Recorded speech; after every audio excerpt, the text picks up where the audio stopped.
So I've been using the Galaxy A35 5G for over a month now. Is it worth the $400 price tag? Stay tuned.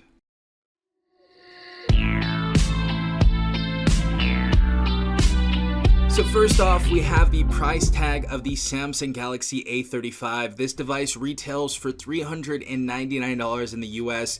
With this version, you get 6GB of RAM and 128GB of internal storage that you can also expand via microSD card. Amazon is also having a special going on right now that will give you a $40 gift card with a purchase of a Galaxy A35. And if you guys want to pick this up, I'll leave a link for it in the description and top comment down below. Now, starting off with the build and design of the Galaxy A35, we pretty much have the same design as every other A series device in the market right now, sporting the new key island design on the right side of the device, showcasing our power button and of course our volume up and down rocker. I don't know why Samsung did this. I think for the most part they're just trying to switch it up a bit, but I think it looks pretty decent and it's somewhat comfortable as well. Now around back, we actually have a glass back, which makes this phone feel much more premium than a mid-ranger, which adds to the similar design we have to the S series flagship devices.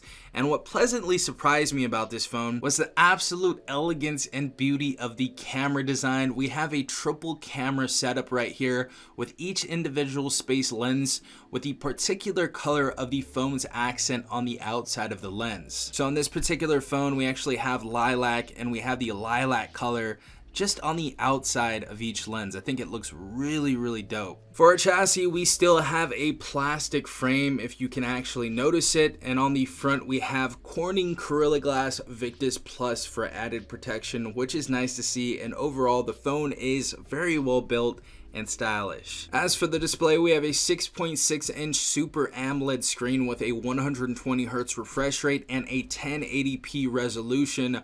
Overall, the display looks very good for its price tag, offering the contrast only Samsung can pull off on a mid-ranger. Anything from watching videos to playing video games is going to look great on this device, and with a max brightness of 1000 nits, you shouldn't have an issue seeing this in direct sunlight. We also have a pretty accurate in-display fingerprint sensor that you can wake up the phone with to unlock it. As for the speakers on this device, I'd say they are decently loud and surprisingly clear. Now, for the most part, when reviewing lower end mid-range devices, it seems that phones struggle in this area, producing too much tin, but not for the A35. Overall, we have good vocals and bass, and it's been a joy to use so far. Also, for the gamers out there, we actually have a dual speaker setup, so even if you block the bottom of your phone, you get another clear speaker on your headset right there. Now for our software, we have the latest and greatest Android 14 out of the box, running One UI 6.1. Overall, it's been a pretty clean and optimized experience for the A35. However, you don't actually get the AI features that the S series flagship devices get, but for most people, I'm sure they are not going to care. As for our update policy, Samsung is promising 4 years of operating system updates and 5 years of security patches, which is pretty impressive, seeing that this device right here will be covered in updates till 2029. Half a decade of updates right here. For the battery, we have a 5000 mAh capacity with a capability of fast charging at 25 watts. I'd say the battery is pretty good overall, and it should last you a whole workday and then some. Some things I don't like, however, is that we don't actually have wireless charging. And for the US customers out there, we don't get a charger inside of the box. Now, as for the performance under the hood, this device sports an in-house Exynos 1380 processor, the same processor seen in last year's Galaxy A54, giving us a performance boost over last year's Dimensity 1080 we saw on our predecessor, the Galaxy A34. Now overall, this processor is decently optimized for gaming and battery life. However, when it's the same processor we saw on a phone from last year that we thought we were getting an upgrade for, it leaves much to be desired, at least for the US buyers. All in all though, you can get by playing Call of Duty Mobile and PUBG on its highest graphical settings, but it seems to limp by, however, on graphically intensive games like Genshin Impact. Now as for our camera setup, we have a 50 megapixel wide angle camera for our first cam. Our secondary is going to be an 8 megapixel ultra wide. Our third is going to be a 5 megapixel macro, and these cameras are capable of recording video at either 4K at 30 frames per second or 1080p at 30 or 60 frames per second. And for the most part, honestly, we get some decent quality videos on this. I definitely noticed over the years the stability especially in the Galaxy A35, we see right here, has gotten really decent. It is kind of overprocessed in the 1080p 30 frames per second videos, but overall this camera is going to be very decent for video recording. We get some good colors, good contrast, and good sharpness. Now when it comes to our photos as well, I'd say the photos are pretty solid and they will satisfy almost anyone. I really didn't have any issues there.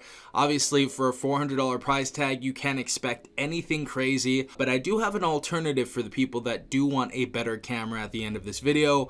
But overall, I feel like this camera and the selfie camera on this device are going to satisfy almost anybody looking for a $400 mid-ranger. Now the question that we have to answer is, should you pick up the Samsung Galaxy A35 5G? As you guys saw, everything in this video on this device has been pretty solid so far, but we're asking the question, is it worth $399? Now, I think for the person that wants a mid-ranger phone, I feel like the majority of people are gonna have a really good time on this phone. I feel like it offers a lot of stuff. It offers a solid camera setup. Of course, we're gonna get OS and security updates for the next 5 years on this device, so it's extremely supported. We have a great display, some great speakers, and pretty decent performance for the average gamer. But when I was looking online, I actually found an alternative to this phone. So overall, I feel like this is worth the $399 price tag, but I found something even better if you guys want something a little bit more powerful. Now today on the Google Store and BestBuy.com, you guys can actually get the Pixel 7a for $349, which obviously is going to have a better camera setup, but what's even cooler is this device is actually going to be more powerful with its Tensor G2 processor in it. So if you guys are asking my opinion what you should spend your money on, you guys can get the Pixel 7a for $50 less, and with this you also get a stock Android setup. So overall,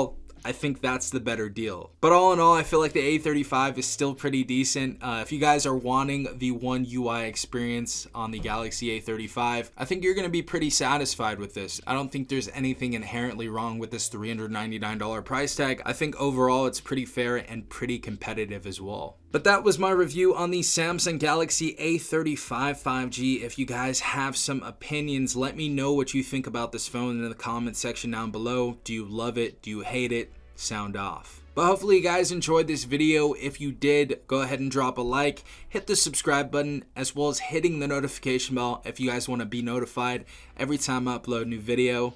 This has been Safan from TechRight. Peace out, Tech Gang.